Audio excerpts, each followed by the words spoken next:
우리은행에 이어 국민은행까지 신규 아파트 집단 대출이 중단된다고 합니다. 아니 갑자기 무슨 일인 거지? 안녕하세요. 메신저 조용화입니다. 애독자님들과 항상 내 집 마련을 위해서 같이 공부를 하고 있는데요. 하지만 요즘 우리나라의 가계대출이 좀처럼 잡히지 않고 있고 감소폭이 좀 없다 보니까 조만간 강력한 대출 규제가 나올 것 같습니다. 그렇다 보니 내 집 마련을 꿈꾸시면서 입주를 준비하시는 애독자님들이 있을 수도 있을 것 같아서 이렇게 영상을 좀 급하게 키게 되었고요. 이달부터 신축 아파트의 잔금 대출과 집단 대출이 중단된다고 합니다. 그럼 어떤 내용인지 빠르게 공부해 보도록 하겠습니다. 이번 달 우리은행에 이어 KB국민은행까지 집단 대출을 중단합니다. 아니 왜 갑자기 주택담보대출부터 전세대출, 정책자금, 잔금대출, 집단대출 모두 중단하는 카드가 나온 것이냐? 우리는 또 궁금하잖아요. 가장 큰 이유는 가계대출 비율 중 주택담보대출의 비중이 감소폭이 18% 정도밖에 되지 않았다. 이 이야기는 그 가계대출이 저번 달에 비해서는 상당히 많이 줄은 건 맞긴 해요.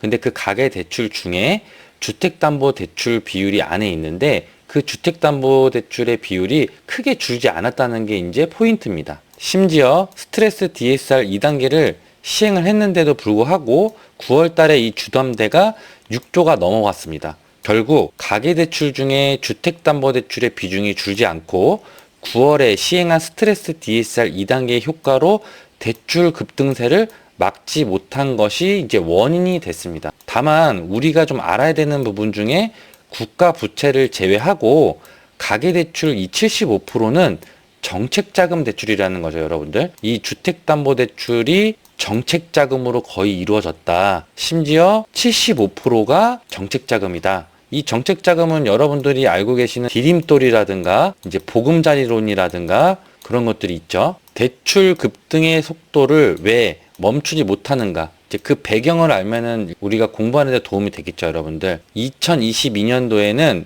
특례보금자리론을 풀어줬고 2023년도에는 신생아 특례대출이 있었습니다. 제가 이 이야기를 하는 이유는 집을 사라고 이제 정부에서도 계속 부추겼죠. 집값을 계속해서 견인을 하기 위해서 물론 이런 대출을 사용을 했지만 지금 아니면 또 내 집 마련을 못하기 때문에 조급한 마음에 우리 국민들이 또 너도 나도 패닉 바잉에 빠져서 집을 많이 샀잖아요. 근데 이제 와서 모든 대출을 하나하나 조여오면서 규제를 하기 시작했습니다. 심지어 잔금 대출은 입주할 때 아파트 집단 대출을 받잖아요. 뭐 집단 대출이라고 하면은 어느 한 은행에서 이 단지를 전부 다 집단 대출을 저희가 해드릴게요 라고 해서 조금은 저 대출 한도를 높여주면서 저희가 집단 대출을 시중은행에서 했었죠. 근데 이제 와서 우리은행, 국민은행이 먼저 선제적으로 나서서 우리 지금 가계대출 대출 총량도 너무 높아졌고 일단은 잠정적으로 사업지마다 검토를 해볼 거야. 근데 이 얘기는 다시 해석하면은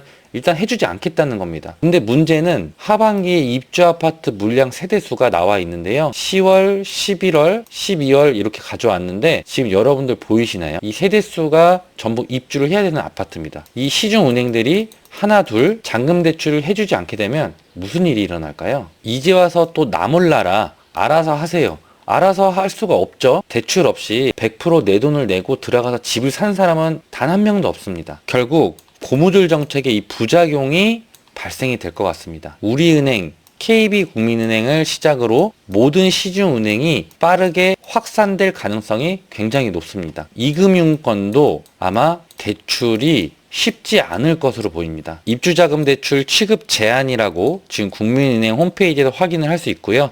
기존의 이주비 또는 중도금 취급 사업지 중심으로 운영은 하되 그 외 사업지는 제한적으로 참여해서 검토하겠다. 제한적으로 참여해서 검토하겠다는 거는 그냥 제한을 하겠다고 보시면 좋을 것 같습니다. 그럼 우리가 준비해야 되는 게 있겠죠. 가만 넋놓고 있을 수는 없잖아요. 우리 애독자님들만큼은 신중하게 이 상황을 지켜보면서 우리는 확실한 상황론자 포지션으로 세팅을 해놓으면 좋을 것 같습니다. 부동산이 상승한다, 하락한다, 뭐 이런 거를 일단 거두절미하고 대출을 일으켜주지 않거나 대출을 제한을 하게 되면 어차피 집을 구매하는데 제한적입니다. 구매를 못 한다고 보셔야 돼요. 그렇기 때문에 이 규제가 어느 정도 좀 안정이 되고 다시 원래 자리로 돌아올 때까지는 일단 우린 상황론자로 좀 포지션을 준비하면 좋을 것 같다. 2024년 하반기를 시작으로 2025년 우리 애독자님들만큼은 저와 함께 공부하면서 내 집 마련의 기회가 곧 찾아오니까 조급해하지 말고 천천히 상황을 지켜보면서 내 집 마련 기회를 보자. 위기에 기회가 있다라는 말이 있는데 그건 준비한 사람에게만 옵니다. 그렇기 때문에 우리 애독자님들 그리고 저 준비를 좀 꼼꼼하게 해서 2025년에 분명히 여러분들과 저에게 기회가 올 거라고 저는 좀 보고 있거든요. 그렇기 때문에 여러분들 항상 저와 같이 지금처럼 공부하면 좋겠습니다. 올해 하반기 대출 문턱의 허들이 좀 높아질 것으로 보여지고요. 저도 오늘은 준비했던 영상이 있었는데 급하게 이 대출 관련 소식과 내용을 좀 전달하다 보니까 내용이 조금은 깊이가 없을 수도 있는데요. 그래도 결국 팩트는 뭐냐? 우리가 같이 공부하면서 알게 된 게 주택에 관련된 이 모든 대출이 강한 규제가 오고 있구나라는 걸 좀 알 수 있고요. 심지어 집단 대출과 이 시중 은행들이 하나 둘 대출 중단을 하게 되면 하반기 부동산의 분위기는 상당히 어두워질 것으로 보입니다. 하지만 내 집 마련을 또 저와 준비하셨던 우리 애독자님들에게는 또 기회라는 기적이 올 것으로 보이고요.